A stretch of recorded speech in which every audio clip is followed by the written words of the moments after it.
뉴스 정면 승부에서만 만나볼 수 있는 고퀄리티 정치 토크 여의도 정면 승부 시간입니다. 오늘도 더불어민주당 이재정 의원, 국민의힘 박성중 의원 나왔습니다. 어서 오십시오. 네, 안녕하십니까. 안녕하세요. 반갑습니다. 네.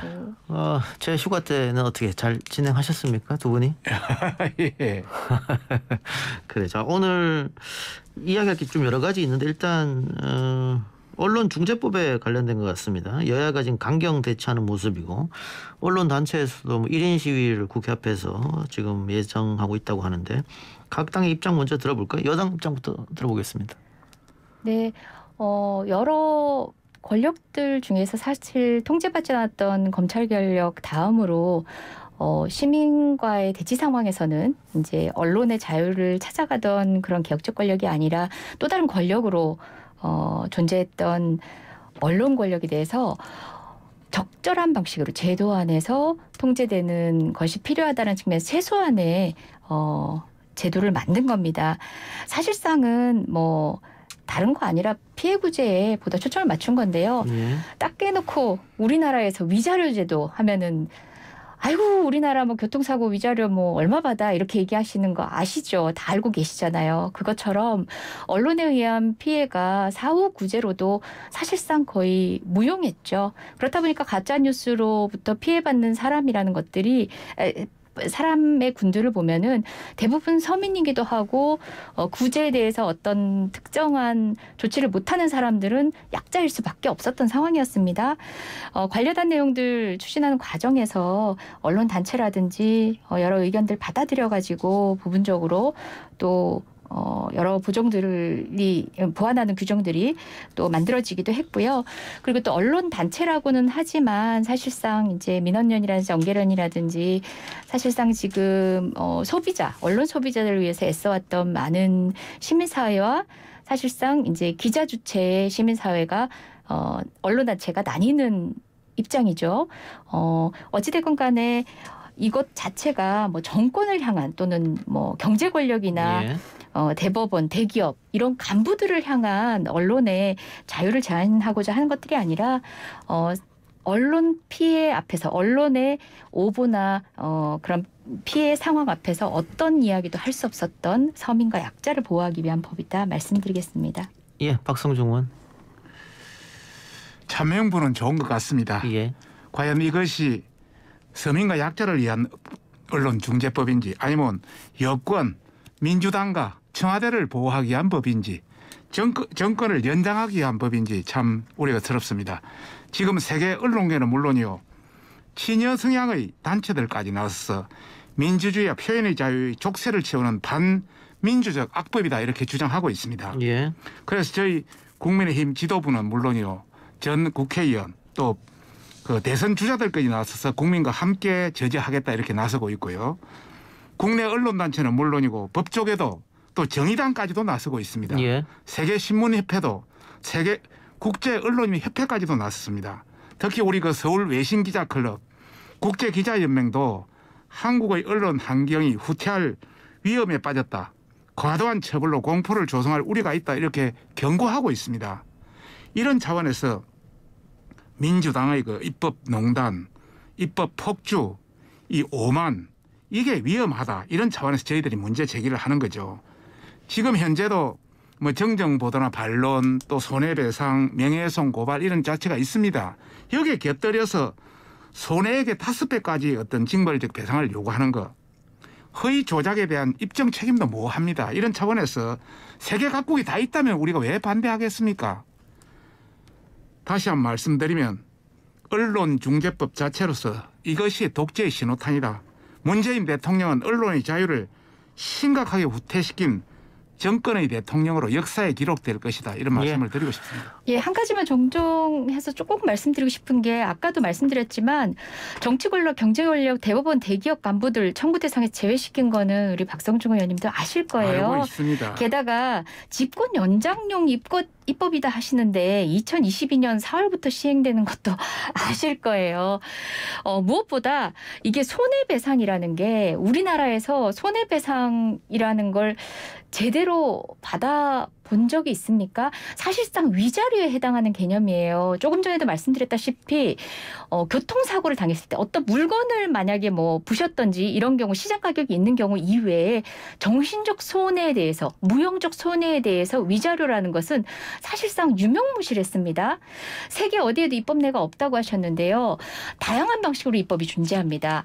특히 형사처벌이 또는 사전적 규제가 강한 곳 또는 미국처럼 사후적 회사가 언론사가 망할 정도의 징벌적 손해배상을 하는 경우 그거는 이 각각의 경우가 다 다층이적으로 나눠져 있거든요.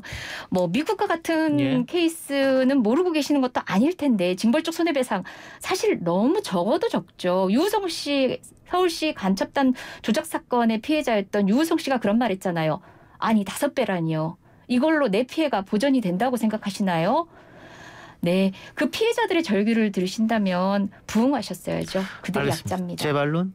예, 다시 한번 말씀드리지만 이것은 서민을 위한 코스프레이다.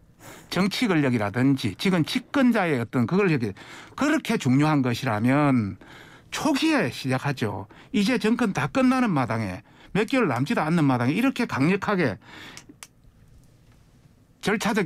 절차적으로도 아주 교묘하게 민주적 절차도 지키지 않고 안건 조정이라는 그런 제목, 그런 어떤 형태로 또 90일의 협의 기간도 지키지 않고 그냥 가도하게 이렇게 통과시키는 것은 무엇 때문에 하느냐. 예. 이런 차원에서 저희들이 문제제기를 충분히 할 수 있는 문제죠. 알겠습니다. 국민들도 알고 있습니다. 예. 21대 국회 시작한 지 잠깐만요. 1년밖에 예. 되지 않았습니다. 자, 두 분 의견 두 번씩 들었고요. 제가 한번 여쭤보죠. 일단은 언론단체고 야당에서는 이 법안이 통과되면 언론 자유를 위축시키고 종래에는 권력에 대한 비판을 하기 어려워지는 거 아니냐 언론이 이런 문제 제기를 하고 있거든요. 이재정 의원님 여기에 뭐라고 답하시겠습니까? 네.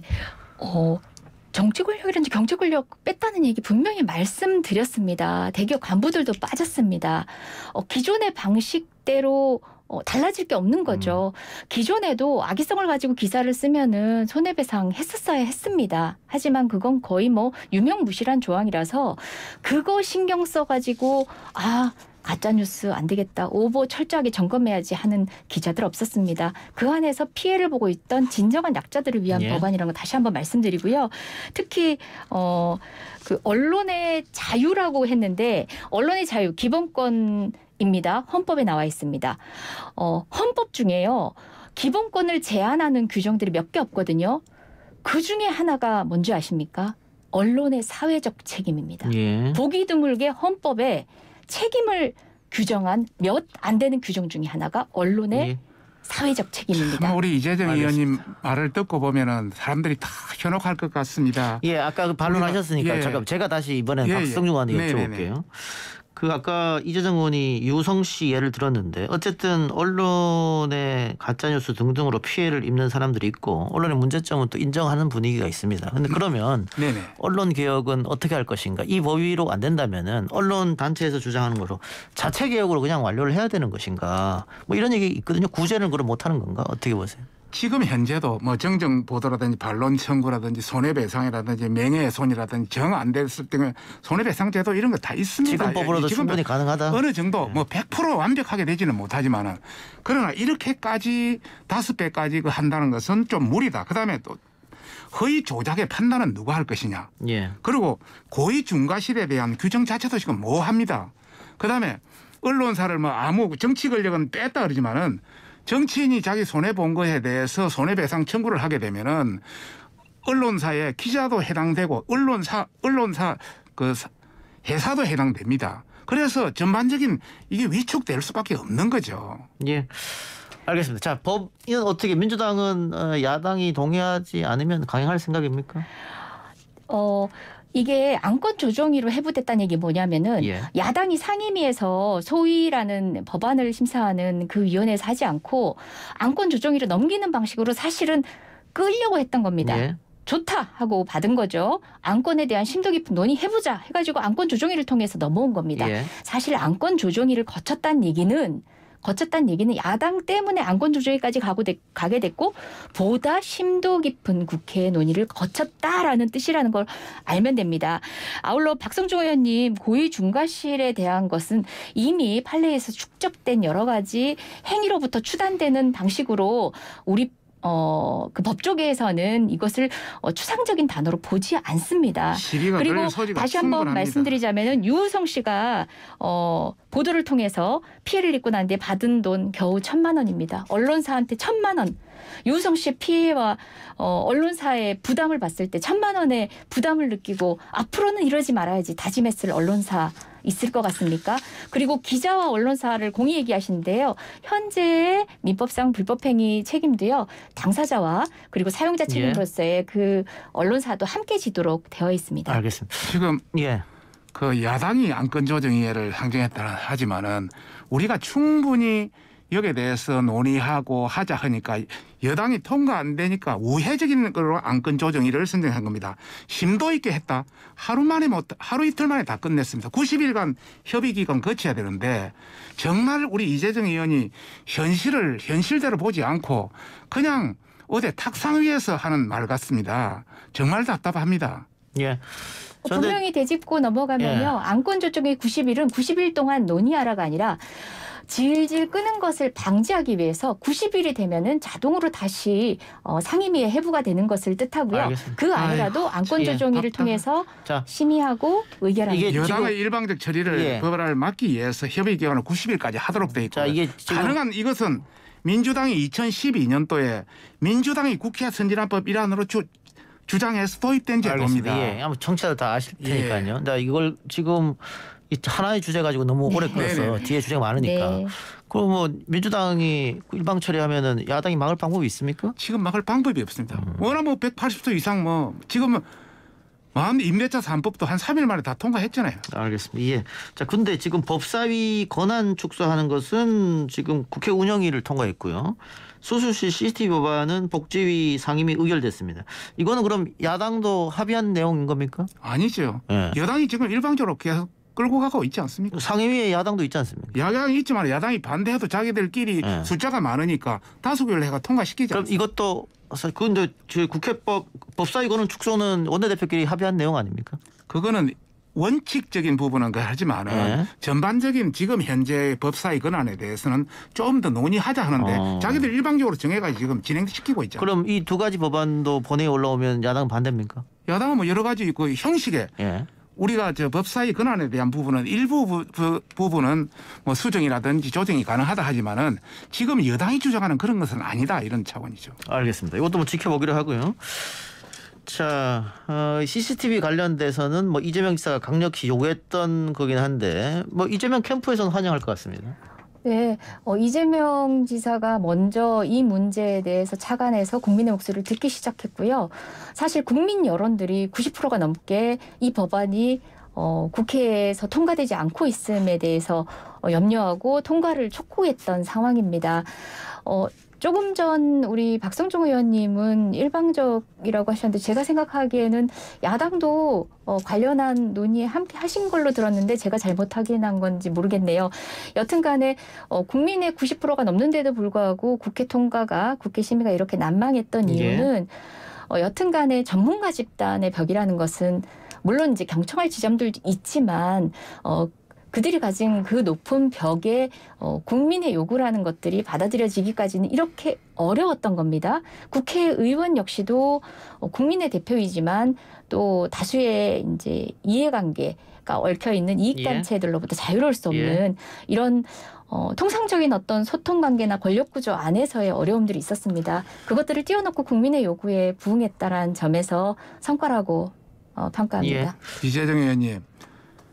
의회란 것은 국회란 것은 좀 더 시간을 가지고 국민의 시간을 가지고 논의하고 토의하고 문제점이 뭐 없는가 해야 되는데 그냥 민주당은 지금 그냥 있는 대로 자기 180도 넘었다고 막 안건 조정이라든지 기타 우회 방법을 통해서 마음대로 통과시킵니다. 저희들은 그것이 답답할 뿐입니다. 예, 본회의 가서 어떻게 결과를 좀 지켜보고요. 자, 이재명 지사 이야기가 나왔으니까 이재명 지사가 쿠팡 화재 당시에 자리를 비우고 지방에 내려가서 유튜브 촬영을 했다. 이걸로 논란이 돼서 결국은 사과를 했는데 야당은 경기도지사 자리를 빨리 내려놓아라. 지금 이렇게 주장하고 계시는 거죠? 뭐 우리 야당만 아니라 그 예. 안에 경쟁자들도 지사 찬스 쓰고 있으니까 내려놓으라 이야기하지 예. 않습니까? 예. 그런 차원에서 저희들은 이번 사건을 보면서 처음에는 이재명 지사가 최선을 다했다고 발뺌했지 않습니까? 예. 그러다가 나중 가서 여론이 악화되니까 뭐 고개를 숙인 형태인데요. 당초 6월 17일 날 그 마산에 가서 황 씨와 그 떡볶이 뭐 유튜브 진행을 했는데 예. 그러고 나서 도착한 건 한 20시간 지나고 나서 도착했거든요. 예. 그러고 나서 자기는 그날 밤 경남 일정 다 포기하고 뭐 최선을 다했다고 했는데 실제 보니까 20시간, 13시간은 완전히 비어있다 말입니다. 예. 그런 차원에서 옛날에 박근혜 전 대통령에 대해서 그 직무유기 7시간을 직접 이재명 지사가 고발했거든요. 예. 그 당시 2시간 30분 동안 보고만 받고 아무것도 안 했다. 그래서 직무유기다. 가실치사죄가 성립할 수 있다. 이렇게 했는데 본인이 완전히 내로남불의 형태죠. 본인은 떡볶이 먹으면서 먹방 촬영하면서 어떻게 지휘하고 그랬는지 저는 도저히 이해가 되질 않습니다. 예. 자, 뭐 네, 이재명 저한테도 드리겠습니다. 되죠? 예. 이재명 지사가 사과를 하면서 뭐 논란이 일단락되는 것 같습니다만은 앞으로 이재명 지사의 경기도 지사직을 유지하면서 후보직 유지도 계속 같이 한다. 이건 계속 논란이 될 것 같은데요.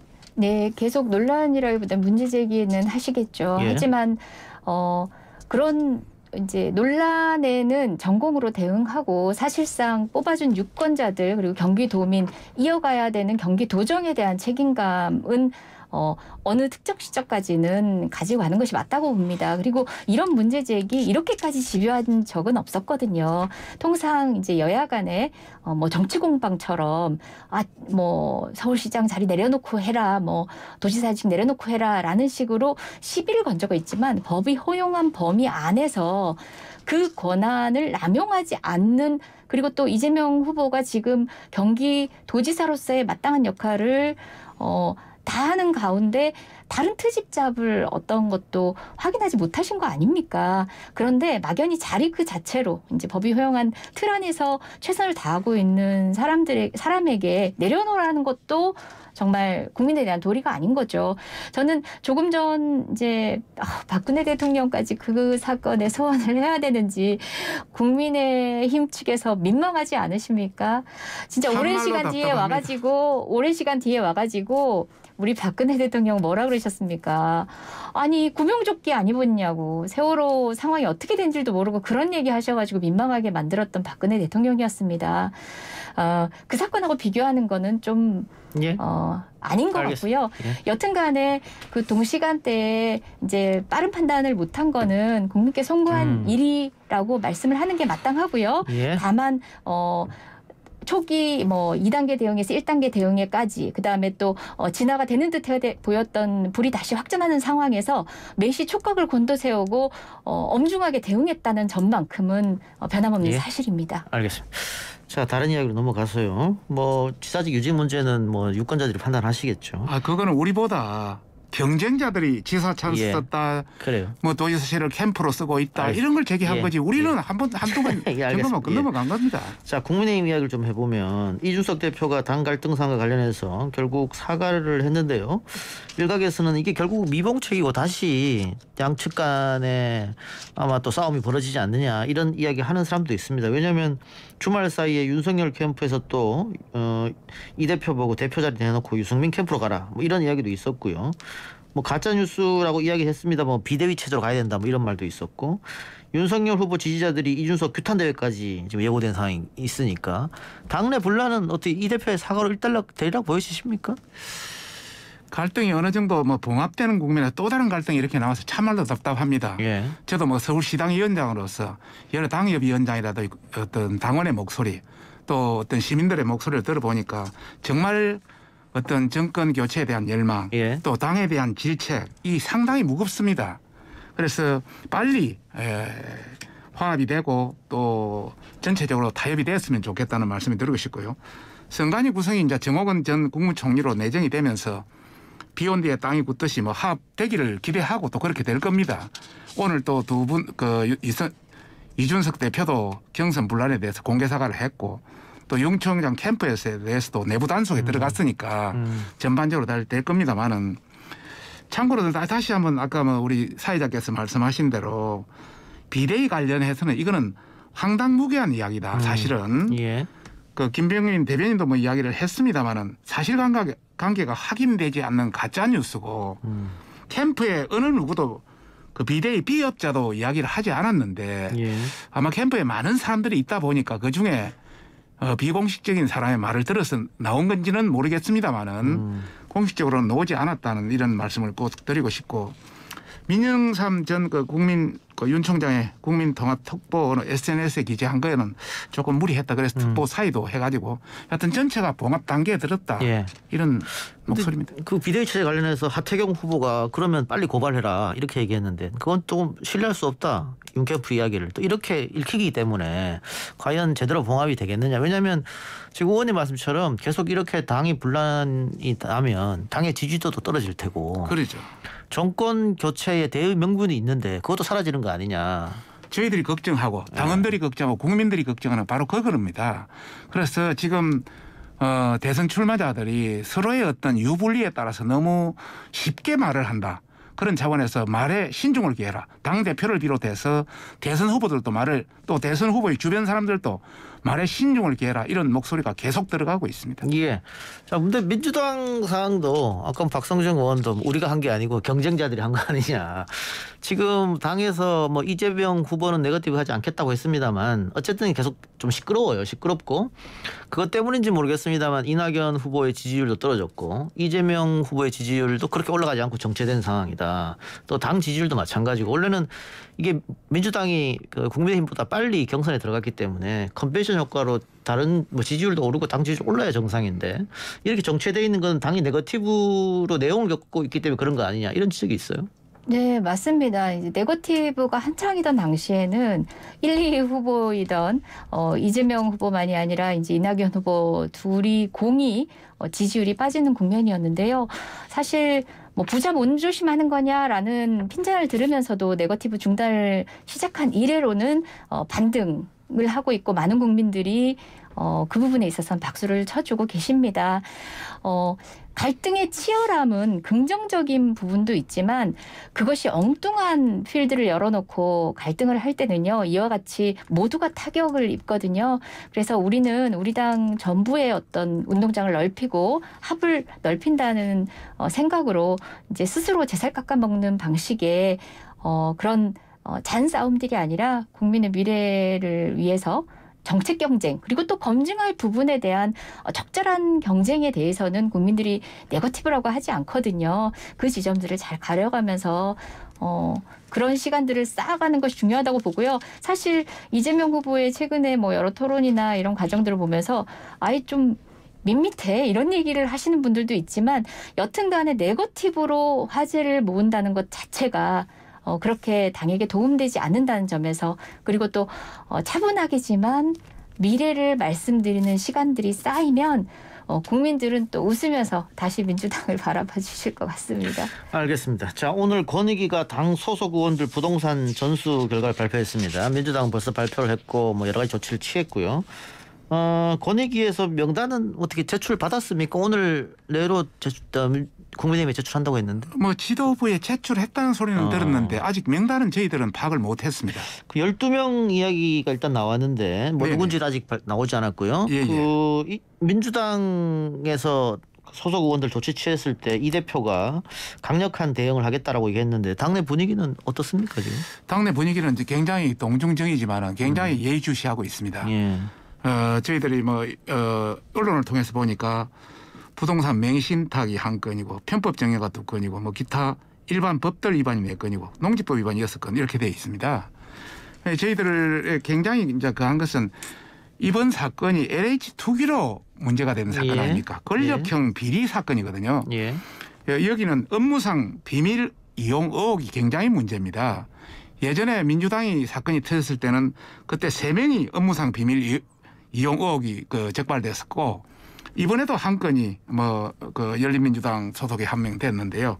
다행히 저희들은 없습니다. 여하튼 지도부에서도 민주당보다 더 엄격하고 국민의 눈높이에 맞춰서 한다니까 내일 한번 지켜보시면 여러 가지를 나올 수 있을 겁니다. 근데 민주당 의원들도 탈당, 권유, 뭐 출당 이런 거 있었을 때 강력 반발했거든요. 네네. 국민의힘 의원들도 당연히 만일 지도부에서 그런 결정을 내리면 강력 반발할 것 같은데요. 일부 뭐 토지보상법, 건축법, 공공주택 특별법 위반 의혹이라든지 뭐 이런 일부 어떤 조금 충분히 여지가 있는 이런 부분에 대해서는 그런 여지가 있습니다. 다만 전반적으로 봐서 어떤 국민이 생각하는 수준을 넘었을 때는 강력하게 처벌해야죠. 근데 걱정되는 게 지금 대선 후보와 당대표 간의 분란이 완벽한 봉합이 안 이루어진 상태에서 네네. 지도부하고 또 의원들 간에 이 문제로 또 다투게 되면 네네. 내용이 더 깊어지지 않을까. 저희들도 그걸 우려하고 있고 또 저희들은 개헌 저지선이 100명인데 예. 지금 101명이거든요. 출당 조치 같은 걸 내려주면 그런 문제도 저희들 굉장히 우려하고 있습니다. 여러분.